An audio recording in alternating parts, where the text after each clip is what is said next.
Est-ce que tu te souviens de la femme que tu voulais devenir en 2025? Je ne parle pas de la version Instagram. Je parle de cette femme que tu t'es promise à toi-même, du fond de ton cœur, le 1er janvier 2025, quand personne ne te regardait, quand tu étais juste avec toi. Tu sais, celle qui allait enfin perdre ses 10 kilos. Celle qui allait lancer son business. Cette femme-là qui allait arrêter de se contenter des miettes que les hommes lui donnent. Celle qui allait enfin se choisir. Alors, cette femme-là, elle est où maintenant? Parce que ma sœur, dans 8 jours, on va recommencer le même cycle. Chaque début d'année, cette année, ça sera mon année. Ça sera la meilleure de tout. Je vais tout donner. Les mêmes résolutions. Les mêmes mensonges qu'on se raconte année après année. À moins que tu décides de tout changer dès maintenant.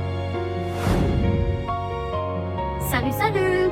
Je suis tellement heureuse que tu sois là aujourd'hui parce que cette vidéo, ce n'est pas une vidéo comme les autres. C'est peut-être la plus importante que tu regarderas avant 2026. Écoute, on va se dire les vraies choses aujourd'hui, sans film, sans paillettes, juste toi et moi face à la vérité. 83% des femmes qui prennent des résolutions au nouvel an les abandonnent avant la fin du mois de février. Je dis bien 83%. Ce n'est pas parce qu'on est paresseuse. Ce n'est pas parce qu'on ne mérite pas. Mais c'est parce qu'on répète la même erreur année après année. On ne fait jamais le bilan de l'année précédente. Alors aujourd'hui, toi et moi, on va faire quelque chose que 95% des gens ne font jamais. On va s'arrêter. On va regarder en arrière. On va analyser.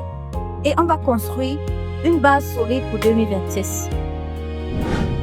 Si tu es prête à faire ce travail avec moi, mets un like dès maintenant parce que cette vidéo va te bousculer et c'est exactement ce dont tu as besoin actuellement. Maintenant, soyons honnêtes. Pourquoi est-ce qu'on évite de faire ce bilan? T'as la réponse. Parce que pour moi, c'est parce que ça fait mal. Oui, ça fait mal. C'est confrontant de réaliser qu'on a passé 365 jours et qu'on est presque au même endroit qu'en janvier dernier. Oui, c'est douloureux d'admettre qu'on s'est auto-saboté durant toute une année. Qu'on a choisi le confort plutôt que la croissance. Qu'on a écouté la peur plutôt que nos rêves. Mais tu sais ce qui fait encore plus mal? C'est d'arriver au 31 décembre 2026 avec exactement les mêmes regrets, la même frustration, le même j'aurais dû. J'aurais dû me lancer en cette année 2025. Et sans ma sœur, on ne va pas le laisser arriver cette fois-ci. Pas cette fois-ci. Tu vois, il y a une raison scientifique pour laquelle ce bilan est crucial. Notre cerveau apprend par répétition et par analyse. Si tu répètes les mêmes schémas sans jamais t'arrêter pour comprendre pourquoi ils ne fonctionnent pas, tu vas juste créer des autoroutes neuronales vers l'échec. Pourtant, quand tu t'arrêtes, quand tu analyses, quand tu comprends ce qui n'a pas marché, quand tu ajustes, là tu crées de nouveaux chemins. Des chemins vers le succès. Des chemins vers la femme que tu veux devenir. Alors, respire profondément, prends ton journal et suis-moi attentivement. Étape numéro 1, qui est l'une des étapes les plus importantes de cette vidéo, est que là maintenant, on va apprendre ensemble à faire le bilan de tes objectifs de 2025. Donc, tu vas commencer par lister tous les objectifs que tu t'étais fixés au début de l'année 2025. Je dis bien tout. Même ceux que tu as abandonnés en février, parce que oui, je sais, on se connaît. Même ceux dont tu as honte. Même ceux que tu as oubliés. Prends cette feuille. Écris mes objectifs 2025 en haut. Et là, je t'invite à mettre pause sur cette vidéo. Et afin de lister tous ces objectifs-là. Bon, je sais que parmi vous, il y a certaines qui se sont dit, j'ai envie de perdre 15 kilos en 2025. D'autres voulaient lancer leur business. D'autres ont voulu économiser 5 000 euros. D'autres ont voulu trouver l'amour de leur vie. D'autres ont voulu lire des livres, faire du sport 3 fois par semaine. Mais plusieurs de ces objectifs n'ont pas été atteints. L'idée n'est pas que tu te juges. Je veux juste que tu écrives tous les objectifs que tu avais listés en début d'année 2025. Tout ça doit sortir. Maintenant, on passe à la deuxième partie. À côté de chaque objectif, tu vas noter honnêtement si l'objectif a été atteint, si l'objectif a été partiellement atteint, ou alors si l'objectif n'a pas du tout été atteint. C'est très important que tu sois honnête envers toi-même. Et écoute-moi bien, si tu n'as atteint qu'un seul objectif sur 10, sache que c'est déjà une victoire. Parce que la majorité des gens atteignent 0 objectif. Donc on célèbre ce qu'on a accompli, aussi petit soit-il. Tiens, écris-moi en commentaire combien d'objectifs tu avais en début d'année et combien tu as pu atteindre. Genre 5 sur 10 ou alors 2 sur 8. Pas de jugement ici, juste de l'honnêteté. On est entre sœurs, donc on va voir ensemble combien d'objectifs parmi ceux qui ont été fixés ont été atteints ou pas. Soyez honnêtes les filles.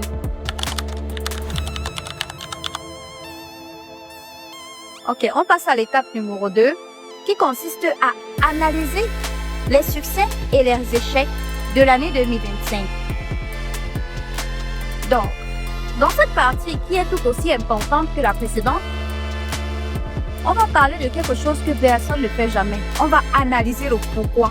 Parce que j'ai pas atteint mon objectif, ça ne suffit pas. Pourquoi tu ne l'as pas atteint? Il faut creuser. Pour chaque objectif atteint, pose-toi ces questions. Qu'est-ce qui a rendu cet objectif plus facile à atteindre? Quelles habitudes m'ont aidé? Qui m'a soutenu dans ce processus? Qu'est-ce que j'ai fait différemment cette fois? Comment je me suis sentie en l'atteignant? Tu vois, tes succès ne sont pas des accidents. Si tu es bien répondu à ces questions, tu vas comprendre que tes succès découlent de patterns. Les choses que tu as bien faites durant cette année et on va les identifier pour les reproduire. Maintenant, pour chaque objectif non atteint, il faut que tu sois courageuse et te poser les questions suivantes. Pourquoi je n'ai pas atteint cet objectif? Et marque bien la vraie raison pour laquelle tu n'as pas obtenu. Est-ce que c'était vraiment mon objectif ou alors l'objectif de quelqu'un d'autre? Est-ce que j'ai sous-estimé le travail nécessaire? Qu'est-ce qui m'a bloqué? Est-ce que c'était la peur? Est-ce que c'était la procrastination?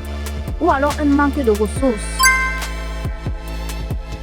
Est-ce que je veux encore atteindre cet objectif durant l'année 2026? Et ici, ma belle, je veux que tu sois brutalement honnête.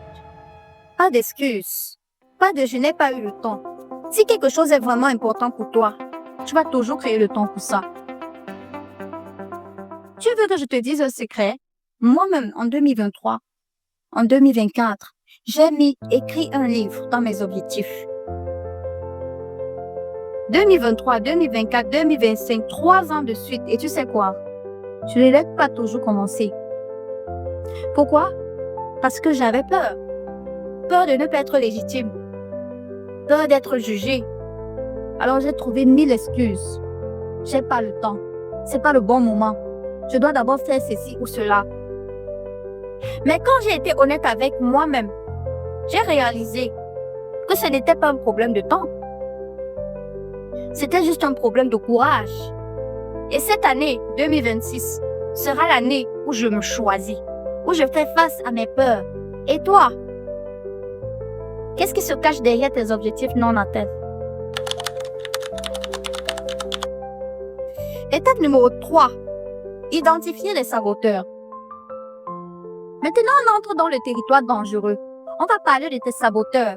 Ces choses-là, ces petites actions-là que tu fais jour après jour et qui t'empêchent d'atteindre tes objectifs. Un saboteur, ça peut être une habitude, ça peut être une croyance ou alors un comportement qui te maintient coincé. Et souvent, on ne les voit même pas. Alors, je vais te donner les 7 saboteurs les plus communs chez les femmes noires ambitieuses. Saboteur numéro 1. Le syndrome de la femme forte. Oui, Je dois tout gérer seule. Demander de l'aide, c'est être faible. Moi-même avant, j'étais comme ça. Je gérais tout seul. Je ne demandais jamais de l'aide. Même quand on voulait m'aider, je disais non, mais si je peux le faire seul. Mais, devine quoi? Je me suis rendu compte que ça m'épuisait. Ça me fatiguait. Même quand quelqu'un peut t'aider, tu dis non, merci. Je me suis rendu compte que ça me fatiguait et j'ai arrêté ça. Parce que quand tu vis de la sorte, en mode tu dois tout gérer seul, le résultat c'est que tu chopes le burn-out. Et finalement, tu n'arrives pas à atteindre tes objectifs. Parce que tu fais tout. Tu fais tout toute seule. Alors, le saboteur numéro 2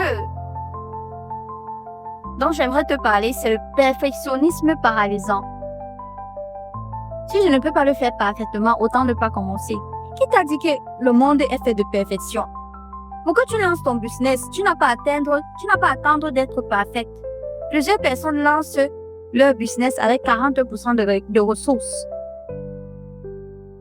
Et la différence entre ceux qui réussissent et ceux qui ne réussissent pas, c'est que ceux qui réussissent passent à l'action. Donc, même si tout n'est pas prêt, passe à l'action. Saboteur numéro 3. Le people pleasing. Ouais, je dois m'occuper de tout le monde avant moi-même. Il faut que tout le monde m'aime. Et pour que les autres m'aiment, il faut que je fasse ce qui leur plaît. Si quelqu'un me demande de l'aide, même si je n'ai pas du temps, il faut que je trouve du temps pour lui accorder cette aide-là, parce que ça va lui faire plaisir. Ma chérie, ce genre de comportement te détruit. Ça suce ton énergie. Tu ne peux pas vouloir plaire à tout le monde. Il faut que tu ancres ça dans ta tête. C'est pas possible. Donc, le people pleasing là, en 2026, on ne veut plus de ça. Sinon, tu vas passer encore une nouvelle année à t'occuper de tout le monde et mettre tes objectifs de côté. Saboteur numéro 4, la comparaison toxique. Quand tu prends ton téléphone et que tu scrolles Instagram, ouais, tu vois les filles qui ont déjà tout accompli dans leur vie. Tu vois la go, elle est belle. Elle a une carrière réussie. Elle a de beaux enfants, un beau mari. Et là, tu te dis, waouh, elle a déjà réussi. Moi, je suis en retard. À quoi bon essayer? J'ai déjà raté ma vie. Mais non. Mais non, ma chérie. Ne compare pas ton étape 1 à l'étape 7 de quelqu'un d'autre. Nous n'avons pas la même vie. Ne compare pas ton étape 1 à l'étape 7 de quelqu'un d'autre.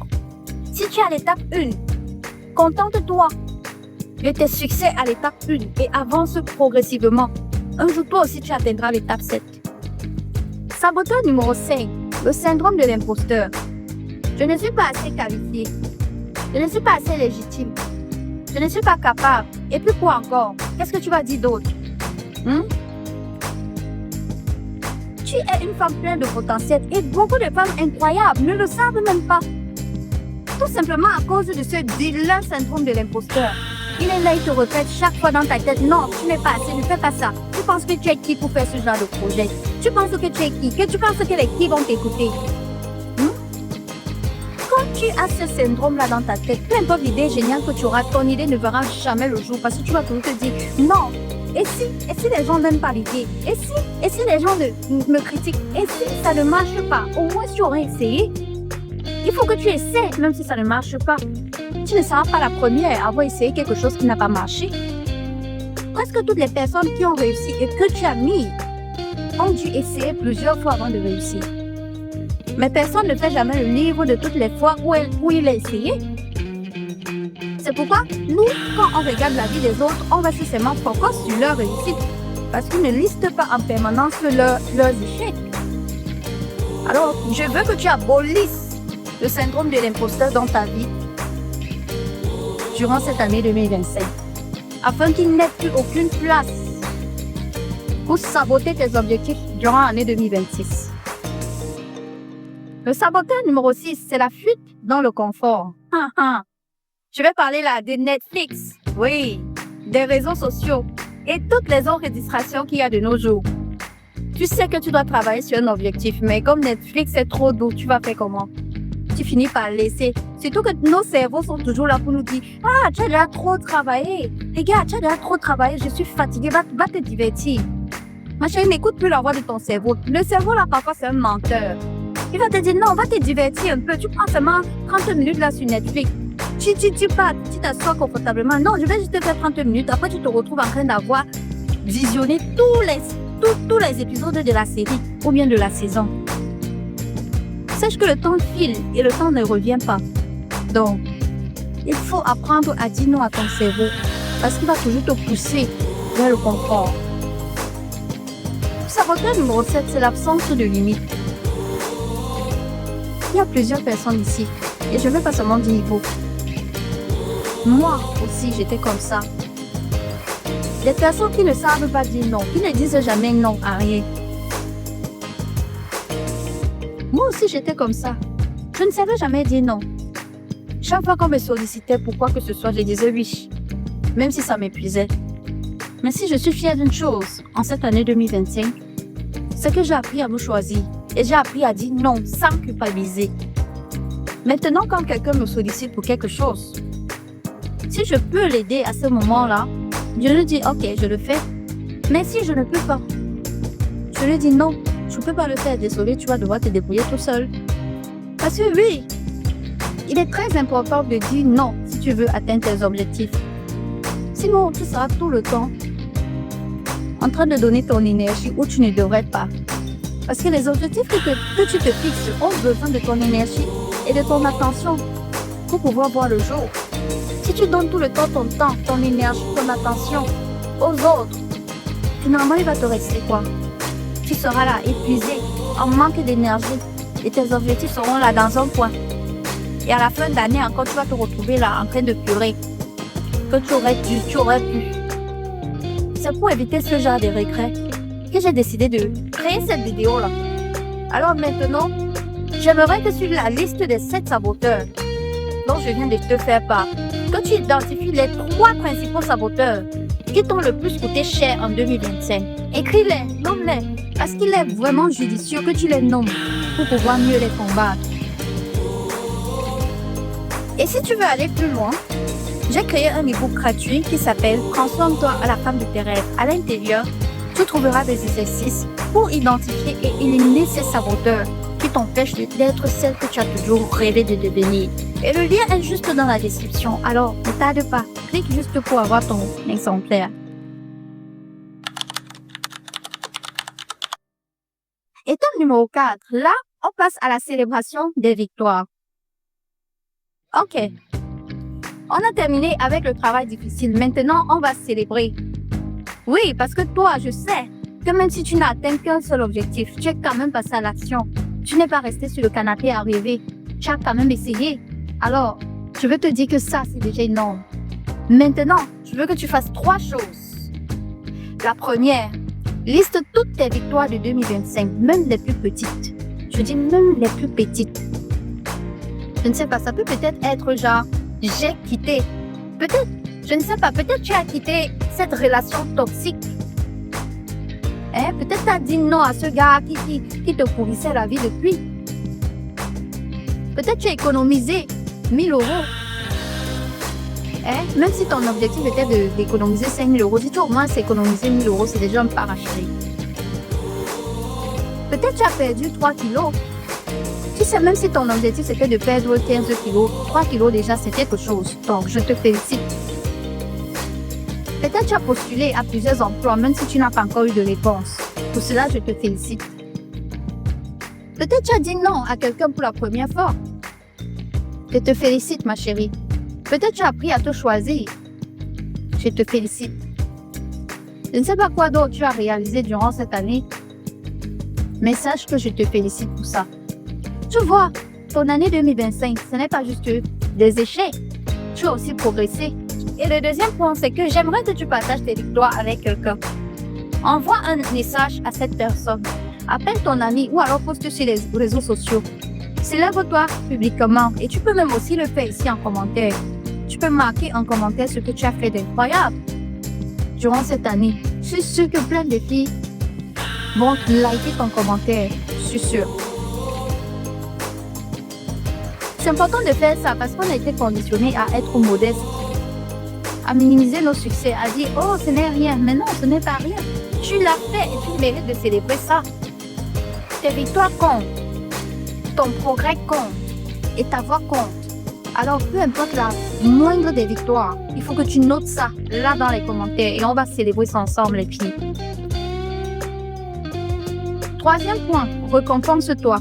Il peut s'agir du récompense physique. Par exemple, tu peux t'acheter quelque chose, tu peux t'offrir un cadeau ou alors un massage, je sais pas. Tu peux prendre une journée off. Faire quelque chose qui te plaît vraiment afin de dire au fond de toi, oui, je suis fière de moi. C'est important de faire ces petits cadeaux-là. On a l'habitude de faire des cadeaux aux gens qu'on apprécie, qu'on aime bien. Et pourquoi pas te faire ce cadeau-là à toi-même? Et si cette partie t'a fait du bien, si tu réalises que tu as quand même accompli des choses en 2025, allez, mets un like pour cette vidéo parce que tu le mérites, ma belle.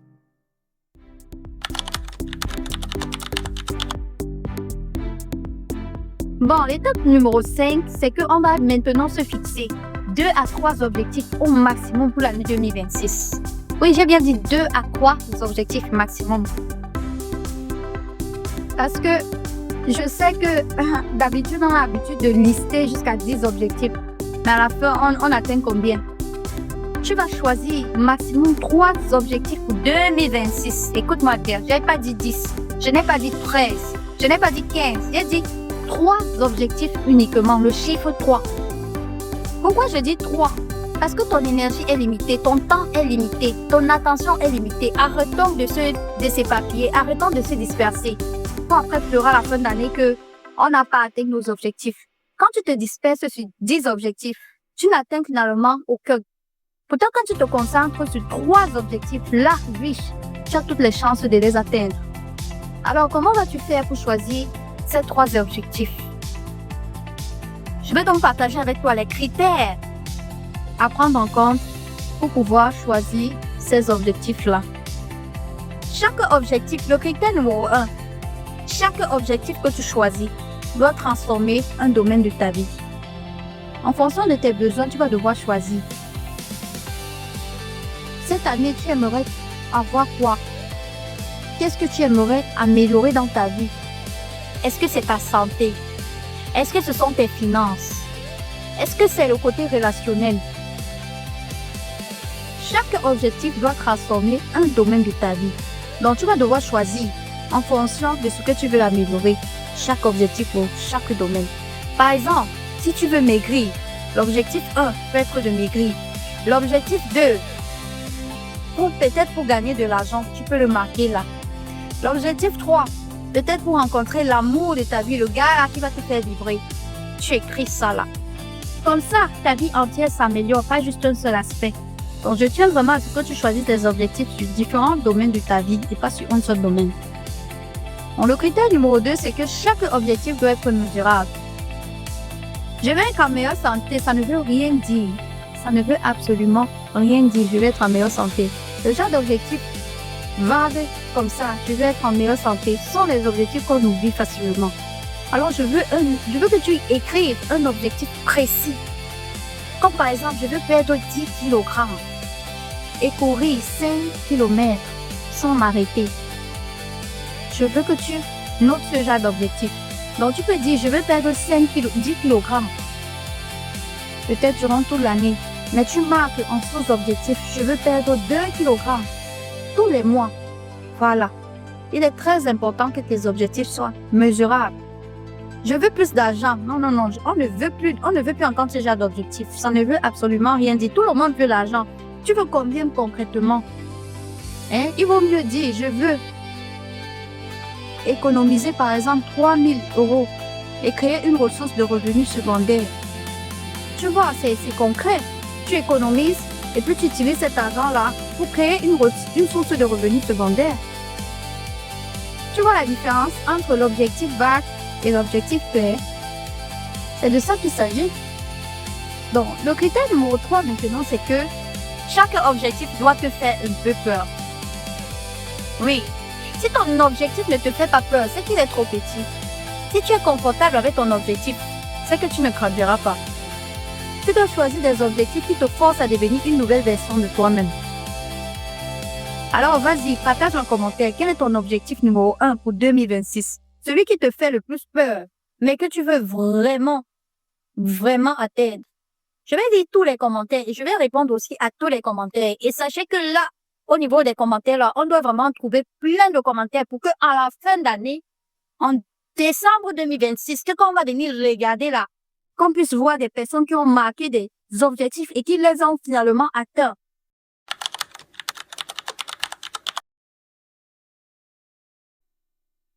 L'étape numéro 6, c'est que on va recenser les erreurs à éviter. Maintenant que tu as des objectifs, on va parler des erreurs qui tuent 90% des résolutions. L'erreur numéro 1, c'est que plusieurs personnes ne décomposent pas leurs objectifs en actions mensuelles. Par exemple, si ton objectif est de perdre 10 kilos, tu dois savoir combien de kilos tu veux perdre par mois. Qu'est-ce que tu dois faire chaque semaine pour y arriver? Parce que sans plan d'action mensuel, ton objectif n'est qu'un rêve. L'erreur numéro 2, c'est de ne pas prévoir les obstacles. La vie va te tester, la vie va te challenger, ma belle. Tout ne va pas toujours se passer comme tu veux. Tu vas avoir des coups durs, ça c'est sûr. Il y aura des tentations, des moments où tu auras envie de tout laisser tomber. Alors anticipe. Demande-toi dès maintenant, qu'est-ce qui pourrait me faire abandonner? Et comment je vais réagir quand ça arrivera? L'erreur numéro 3, c'est de faire tout seul. Arrête de jouer à la Wonder Woman, à la Superwoman, qui n'a besoin de personne. Tu as besoin de soutien. Tu as besoin d'aide, tu as besoin d'encouragement. Alors n'hésite pas à partager tes objectifs avec ton ami. Ou alors à rejoindre une communauté, comme la communauté Femmes en Avant. La communauté des femmes ambitieuses qui veulent évoluer dans leur vie, qui veulent devenir la meilleure version d'elles-mêmes. Afin de partager tes objectifs, nous avons un groupe Telegram. Vous pouvez rejoindre ce groupe-là. Ensemble, on reste focus sur nos objectifs durant toute l'année. L'erreur numéro 4, c'est d'abandonner après le premier échec. Ma chérie, si tu veux réussir, sache que tu dois passer par les échecs. Ça, c'est sûr que tu vas foirer. C'est garanti. Tu vas certainement rater au moins une séance de sport. Tu vas certainement craquer quand tu vas voir une belle pâtisserie. Tu vas certainement dépenser l'argent que tu avais prévu d'économiser. Et alors, est-ce que tu vas donc t'arrêter pour ça? L'échec, ce n'est qu'une information. Ça te dit ajuste. Réessaie différemment. C'est pas une raison d'abandonner complètement. Et si tu veux que je continue à t'accompagner tout au long de l'année 2026 avec des vidéos de motivation, de stratégie et de rappel, abonne-toi maintenant. Clique sur le bouton rouge. Rejoins cette communauté de femmes qui se choisissent.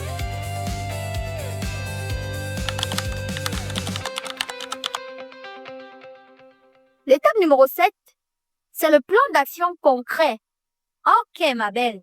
On ne va pas attendre le 1er janvier pour commencer. Non, non, non. Tu as 8 jours avant 2026. Et on veut utiliser ces 8 jours stratégiquement. Voici exactement ce que tu vas faire du jour 1 au jour 2. C'est-à-dire du 23 décembre au 24 décembre. Il va falloir que tu fasses ton bilan complet. Donc, c'est-à-dire tous les exercices qu'on vient de voir. Il va falloir que tu listes tes objectifs, les analyses, les saboteurs et tes victoires de l'année 2025. Tu vas noter tout ça dans un journal. Ok. Maintenant, on va passer au jour 3. Du jour 3 au jour 4, c'est-à-dire du 25 décembre au 26 décembre. Tu vas choisir 3 objectifs. Sélectionne bien tes 3 objectifs de l'année 2026. Rends-les mesurables et clairs, comme on a vu tout à l'heure. Et que pourquoi chaque objectif est important pour toi. On va passer au jour 6. Du jour 6 au jour 6. C'est-à-dire du 27 décembre au 28 décembre. À ces jours-ci, on va faire la décomposition en action. Pour chaque objectif, tu vas créer un plan mensuel pour le réaliser. Tu vas identifier les obstacles potentiels pour chaque objectif. Tu vas trouver ton partenaire ou alors ta partenaire avec laquelle tu vas partager tes objectifs pour rester motivé durant toute l'année. Le jour 7, c'est-à-dire le 29 décembre, ce que tu vas faire, c'est la préparation de l'environnement. Ici, il va falloir que tu prépares ton espace pour tes nouveaux objectifs. Achète tout ce dont tu as besoin. Élimine les distractions et les tentations. Par exemple, si ton objectif, c'est la santé, remplis ton frigo d'aliments sains. Prépare ta tenue de sport. Achète tes baskets. Télécharge-toi peut-être une appli de fitness. Le jour 8, c'est-à-dire le 30 décembre, ce qu'on va faire, c'est la visualisation et les affirmations. J'aimerais que tu te crées un vision board, que ça soit physique ou digital. J'aimerais aussi que tu écrives tes affirmations quotidiennes. Et surtout, j'aimerais que tu visualises la femme que tu vas devenir. C'est très, très important. Le jour 9, c'est-à-dire le 31 décembre, ce qu'on va faire, c'est le rituel de clôture. Durant ce jour, tu vas relire ton année 2025 une dernière fois. Tu vas te remercier pour tout ce que tu as vécu. Tu vas brûler symboliquement tout ce que tu laisses derrière toi. Et tu vas célébrer ton nouveau départ. Et maintenant, qu'est-ce qu'on fait le 1er janvier? Le 1er janvier, tu te réveilles et tu commences. Pas de je commence le lundi. Pas de je commence après les fêtes. Tu commences.